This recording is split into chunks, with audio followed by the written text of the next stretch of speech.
अंतर है। बहुत सारी शंकाएं संबंध में बहुत दिन से आ रहे हैं, मेरे से लोग पूछते हैं। बहुत अंतर है। जैन दर्शन का जो कुरुवंश है, टाइम है, हाँ। जैन दर्शन में जो कुरुवंश है, कुरुवंश ये ऋषभदेव से चला। राजा श्रेयांश के बड़े भाई सोम थे। सोम राजा के द्वारा कुरुवंश की स्थापना हुई थी, यानी आदिनाथ के समय कुरुवंश। और इसी कुरुवंश में राजा श्रेयांश, सोम, आदिनाथ भरत चक्रवर्ती का सेनापति, आदिनाथ के कत्र में गणधर जय कुमार, वो भी इसी वंश में हुए। अनेक राजा होते हुए फिर शांतिनाथ इसी वंश में हुए, कुरुवंश में हुए।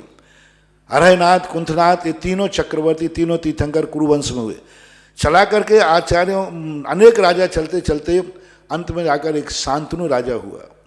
शांतनु राजा कौरव वंश के लिए, कुरुवंश के लिए एक विशेष मोड़ लाते। उनके द्वारा कोई अच्छी घटना, बहुत अच्छे राजा थे। उनके कुरुवंश शांतनु राजा का पुत्र था पाराशर। पाराशर जो थे वो उनके पुत्र थे। पाराशर का विवाह एक गंगा नाम की कन्या से होता है। रत्नपुर की राजा की कन्या गंगा थी। वो गंगा में से उत्पन्न होने वाली नहीं, रत्नपुर के एक राजा थे, उनकी पुत्री थी गंगा। तो पाराशर का विवाह गंगा से होता है। गंगा से पुत्र की उत्पत्ति होती है गांगे की, बीस पितामह की। पाराशर जो हैं एक धीवर कन्या से मोहित होते।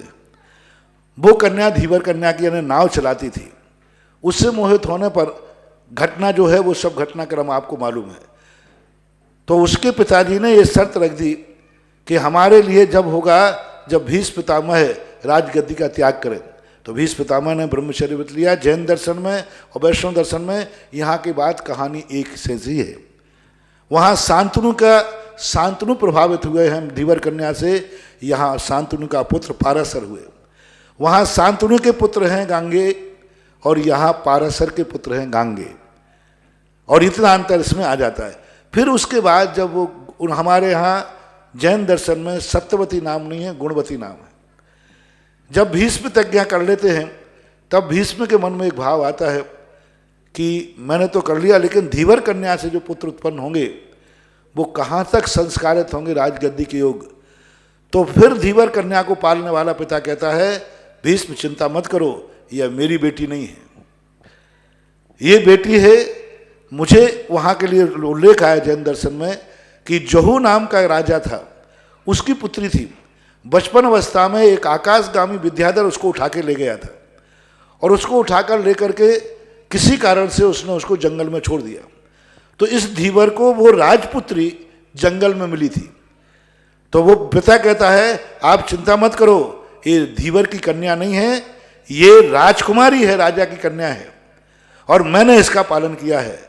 तब गांगे संतुष्ट होते हैं कि हमारे पिताजी जो शादी कर रहे हैं वो राजकन्या से ही कर रहे हैं, धीवर कन्या से नहीं।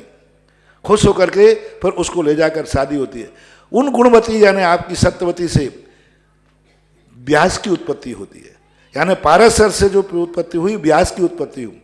और व्यास जो हैं, व्यास के साथ जो जिसकी शादी होती है उससे 3 रत्न उत्पन्न होते हैं, धृतराज, पांडु और विदुर। ये दासी पुत्र नहीं हमारे यहाँ।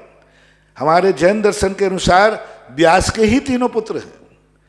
यानी जो गुणवती जो थी उसी से 3 पुत्र।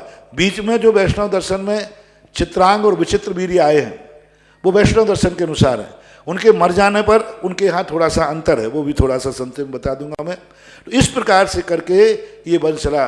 और फिर धृतराज और जो पांडु हैं, पांडवों के धृतराज से जो हुई, ये यदुवंशी की कन्या थी गंधारी, शकुनी मामा की गंधा, वो यदुवंशी थे, यानी नेमिनाथ के वंशज थे। नेमिनाथ के 8वें नंबर के चाचा थे। 8वें नंबर के चाचा की 4थी पीढ़ी के जो संतान हुई उनकी पुत्री थी गंधारी, जिसका धृतराज के साथ विवाह हुआ। धृतराज अंधे नहीं थे। पांडु जो थे इनकी जो शादी हुई, जो नेमिनाथ भगवान के पिताश्री थे, उन पिता की बहन थी कुंती और माद्री। तो नेमिनाथ की क्या कहलाई, बुआ। हमने सुबह मौसी बोल दिया था, बुआ कहलाना। यानी भाई की जो बहन होती है वो क्या बुआ कहलाती ना, हाँ। माँ की बहन मौसी। तो नेमिनाथ भगवान और कृष्ण के पिताजी जो थे उनकी बहनें थीं, माद्री और कुंती। इन दोनों की शादी पांडु के साथ होती है। इसलिए नेमिनाथ और कृष्ण दोनों कुंती को बुआ बोलते हैं, क्योंकि वो पिताजी की बहन थी। और नेमिनाथ की सगी बुआ थी, बिल्कुल सगी बुआ, यानी नेमिनाथ के पिताजी की छोटी बहन थी कुंती और माद्री। इनसे जो आगे 5 पांडवों की उत्पत्ति हुई, ये इतिहास जैन दर्शन का है। वैष्णव दर्शन के अंदर आप लोग देख ही रहे हैं कि शांतनु का धीवर कन्या से, वहाँ धीवर की ही कन्या मानी गई, राजपुत्री नहीं। और धीवर कन्या से जो 2 पुत्रों की उत्पत्ति हुई, उनमें से विचित्र और चित्र, ऐसे कोई 2 नाम थे, नाम में कोई अंतर हो सकता है।